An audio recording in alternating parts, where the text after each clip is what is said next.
বন্ধুরা, নিরামিষ দিনে এই রেসিপিটা একবার হলেও তোমরা কিন্তু ট্রাই করো।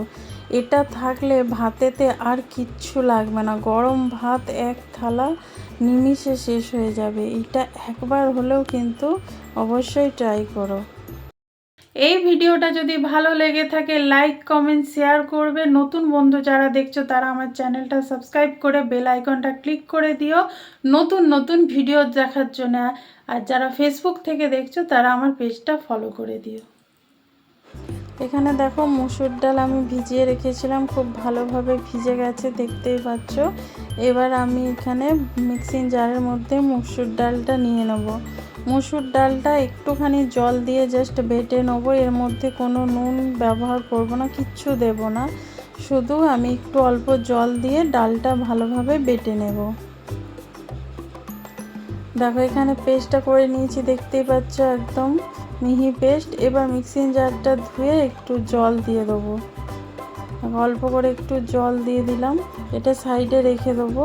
এবার দেখো কিছু আমি কুমড়ো পাতা নিয়েছি, এখানে 4 থেকে 5টা কুমড়ো পাতা রয়েছে।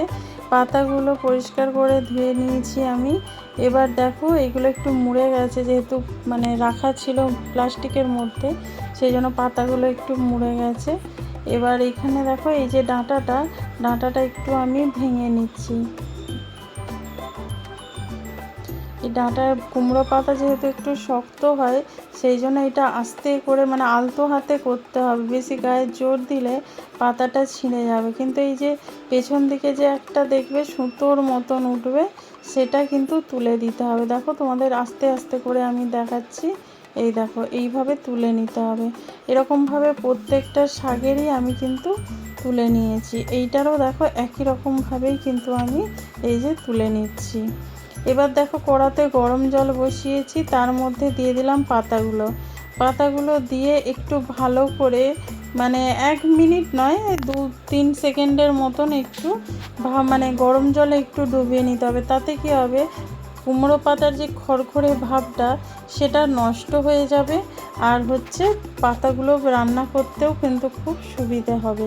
দেখো এইভাবে কিন্তু একটু আমি ডুবিয়ে নিচ্ছি গরম জলে, তাতে নরম হয়ে যাবে আর খেতেও কিন্তু ভালো লাগবে। দেখো কি সুন্দর গরম জলে দেওয়ার পরে এই পাতাগুলো একটু নরম হয়ে গেছে। বেশিক্ষণ কিন্তু জলে রাখবো না, তাহলে কি হবে পাতাগুলো আরও সেদ্ধ হয়ে যাবে, নরম হয়ে যাবে, তখন রেসিপিটা আর আমরা করতে পারবো না। দেখো এবার একটা একটা করে পাতা আমি তুলে নেবই। দেখো এভাবে রেখে দিয়ে তোমরা হাতে করেই তুলে নিতে পারবে। দেখো এইভাবে তুলে নেব সবগুলো। এবার কড়াতে দেখো অল্প করে সর্ষের তেল দিয়ে দিয়েছি। এবার দিয়ে দিচ্ছি আমি একটু গোটা জিরে। দেখো অল্প করে গোটা জিরে দিয়ে দিলাম। জিরেটা একটু ভাজা ভাজা হয়ে গেলে এর মধ্যে দিয়ে দেবো গ্রেট করে রাখা আদা।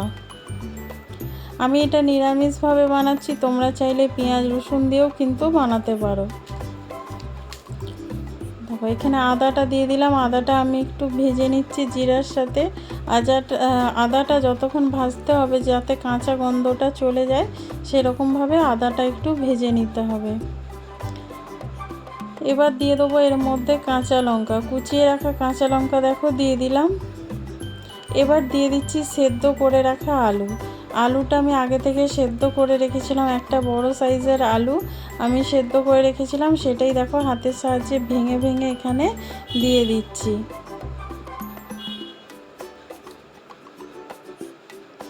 দেখো এখানে পুরো আলুটাই কিন্তু ভেঙে ভেঙে আমি দিয়ে দিলাম। এবার একটু তেলের সাথে মিশিয়ে নেবো আলুটা। দেখো এইভাবে খুন্তির সাহায্যে করতে করতে কিন্তু পুরো যে গুটলিগুলো আছে সেগুলো পুরো ভালোভাবে কিন্তু মিশে যাবে। দেখো খুব ভালোভাবে কিন্তু এটা মিশিয়ে নিচ্ছি, দেখতেই পাচ্ছ।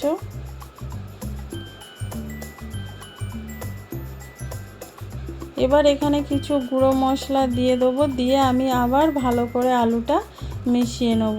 প্রথমে তেলের সাথে একটু ভালো করে আদা আর জিরার সাথে একটু ভালো করে মিশিয়ে নিলাম আলুটা। এবার দিয়ে দিচ্ছি দেখো এখানে পরিমাণ মতো নুন, আলুতে যতটা নুনের প্রয়োজন আমি এখানে দিয়ে দিলাম। তারপরে দিয়ে দিচ্ছি এখানে একটু হলুদ গুঁড়ো। বাড়িতে যেসব মশলা থাকে তাই দিয়েই কিন্তু খুব সুন্দর টেস্টি একটা পুর আমরা বানিয়ে নেব। এবার দিয়ে দিচ্ছি এখানে একটু জিরে গুঁড়ো, তারপরে দেব একটু লঙ্কার গুঁড়ো। এতে খুব একটা ঝাল হবে না, এটা কিন্তু খুব সুন্দর একটা কালার আসবে। দেখো এবার ভালো করে আমি আলুটা একটু ভেজে নিচ্ছি। এটা একটু ফাস্ট করেছি, নাহলে অনেকক্ষণ সময় লাগবে। এবার দিয়ে দিলাম একটু ধনেপাতা কুচি দিয়ে এবার ভালো করে আলুটাকে একটু ভেজে নেব। ভাজা হয়ে গেলেই তখন দেখবে কড়া থেকে আপসে ছেড়ে দিচ্ছে, তখন বুঝতে হবে যে আমাদের আলুটা খুব সুন্দরভাবে ভাজা হয়ে গেছে।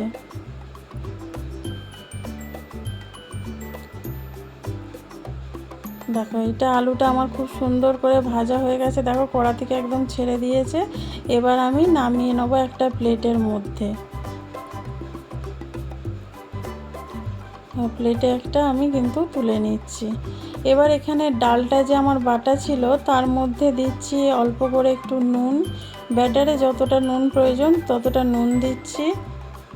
তারপরে দিয়ে দেবো এখানে একটু হলুদ গুঁড়ো, তারপরে এখানে দিয়ে দেবো একটু লঙ্কার গুঁড়ো, যাতে ব্যাটারটা একটু ঝাল ঝাল হয় আর খেতেও বেশ ভালো লাগবে, কালারটাও সুন্দর লাগবে।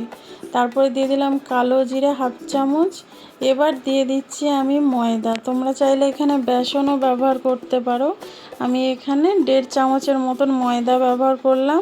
তারপরে এবার চামচের সাহায্যে খুব ভালোভাবে এটা মিশিয়ে নেব। এইভাবে ব্যাটারটা বানিয়ে দেখবে খুব মুচমুচে কিন্তু একদম হয়, খেতে খুব ভালো লাগে। আমি খুব পুরো করব না, একটু পাতলাই থাকবে।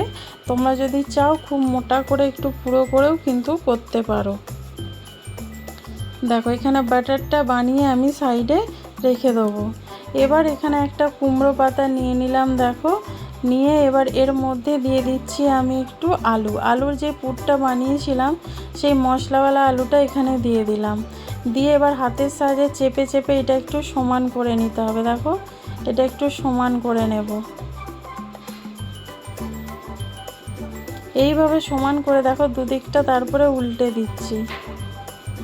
এইভাবে মুড়ে নিতে হবে রোলের মতন করে, ব্যাস মুড়ে নিলেই হয়ে গেল আমার একটা। দেখো এখানে 4টে আমি করে নিয়েছি, যেরকম পাতার সাইজ ছিল ঠিক সেরকম হয়েছে। এবার এখানে সর্ষের তেল দিয়েছি। তারপরে এই যে ব্যাটারটা আছে এই ব্যাটারটার মধ্যে কুমড়ো পাতাটার যে রোলটা সেটা ডুবিয়ে নেবো। দেখো ডুবিয়ে তেলের মধ্যে আমি ছেড়ে দেবো। বন্ধুরা এখানে আমি হালকা করে ব্যাটারটা ব্যবহার করছি দেখো, আর আমি তেলটা কিন্তু অল্প তেলেই ভাজবো, একদম কম আছে। আমি এখানে কিন্তু পুরো ছাঁকা তেল ব্যবহার করছি না, অল্প করেই তেল দিয়ে করছি। তোমরা চাইলে কিন্তু বেশি তেলেও কিন্তু ভাজতে পারো। দেখো এইভাবে দুটো আমি দিয়ে দিলাম, দিয়ে একটু সময় রাখতে হবে যাতে এটা নিচের দিকটা ভালোভাবে টেনে যায়।